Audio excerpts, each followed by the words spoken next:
Agora, minha gente, chegamos à última questão 40 da prova do IME.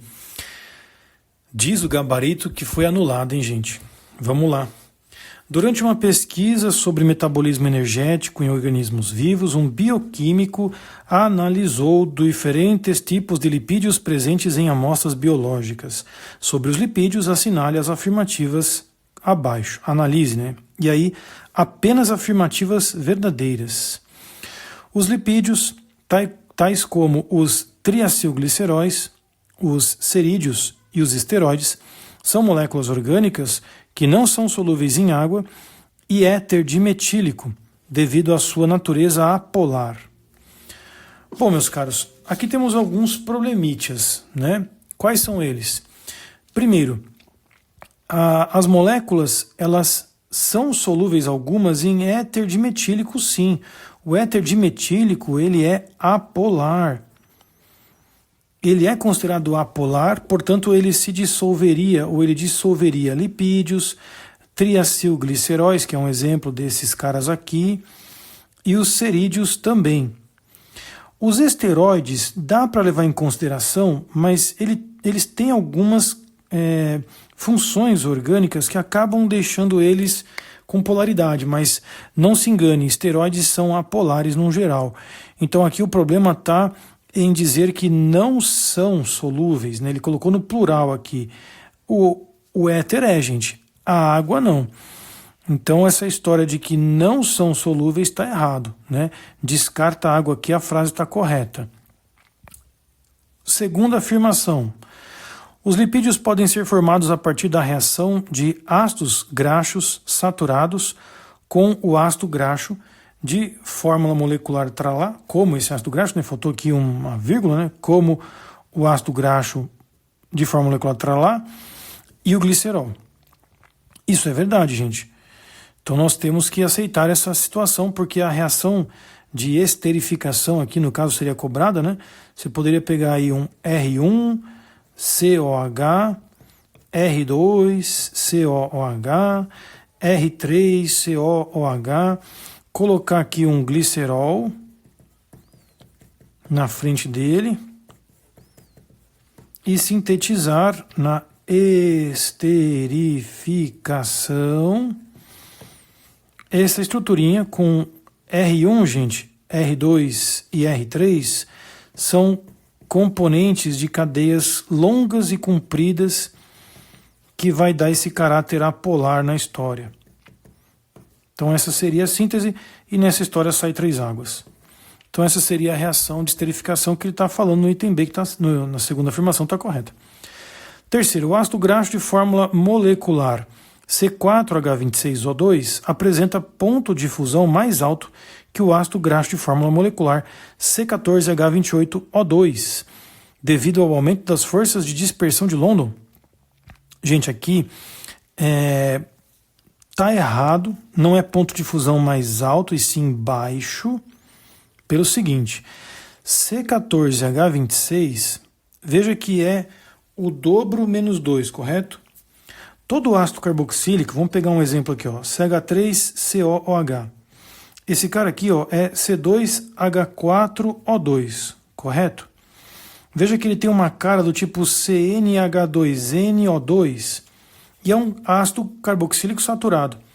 Quando você pega um C14H28O2, ele entra no padrão CnH2nO2.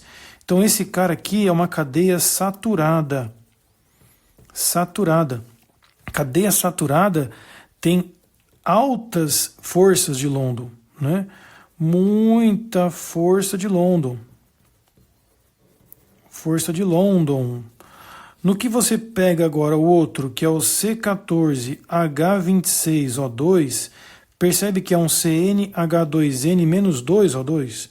Então aqui eu tenho uma cadeia insaturada. Se a cadeia é insaturada, tem pouca força de London.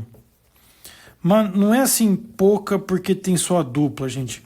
Existe um problema aqui que eu acho que faltou, deve ter sido o porquê de ter sido anulada. Se você tem uma cadeia insaturada em trans, a coisa pode ser verdadeira. Certo?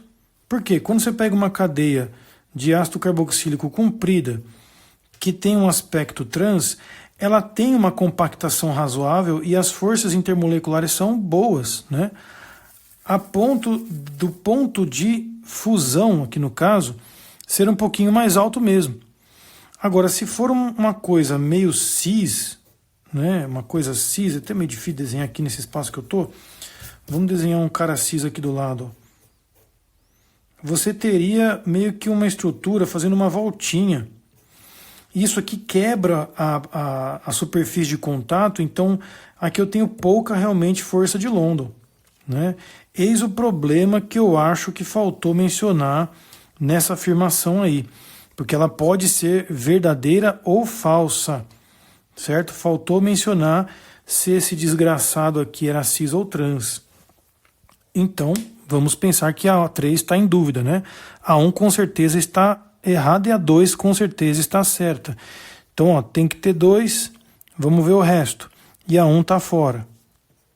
Ficaríamos entre estas daqui. Mas tem que ter a 2, né? Então, já era essa daqui. 4. Os triacilgliceróis são formados a partir de ésteres de ácidos carboxílicos com cadeias carbônicas iguais ou diferentes e glicerol. Sua hidrólise salina, saponificação, a hidrólise salina de quem? Dos triacilgliceróis. Produz glicerol e sais de ácidos carboxílicos. Essa última frase não tem erro nenhum, gente. A hidrólise de triacilgliceróis vai formar sais, que são os sabões, né? Sais de ácidos graxos, é o que a gente explica em aula, então sem erro nenhum. Agora, tem uma dúvida aqui com relação a essa frase, ó, que esses triacilgliceróis são formados a partir de ácidos carboxílicos de cadeias carbônicas iguais ou diferentes e glicerol. Agora, a partir de ésteres, está meio estranho esse cara aqui, sabe? Eles são ésteres, os triacilgliceróis, mas são formados a partir de ácidos carboxílicos com cadeias carbônicas iguais ou diferentes e glicerol. Então, algum erro de impressão também me cheira ruim aqui nessa questão no item 4. Com isso, meus caros, a gente fica na dúvida realmente qual é a complicação maior aqui dessa questão. Alguns falam que foi B, vi no poliedro que deu B. Mas, enfim, aqui, para mim, está errado mesmo. Eles foram sensatos em anular essa questão e eu acho que os erros que eu apontei foram estes, meus caros. Com isso, a gente finaliza a prova do IME 2026.